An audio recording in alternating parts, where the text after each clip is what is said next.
Before, a 1970s ranch. Tight, closed-off rooms, outdated layout, no flow.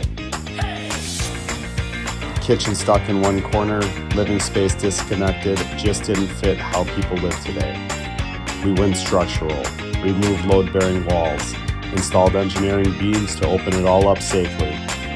After, wide open, clean sight lines, and natural light pouring through the entire space. Now the kitchen, dining, and living areas are all connected, perfect for family, entertaining, and everyday living. From boxed in to wide open, this is how you bring an older Burlington home into today's standards.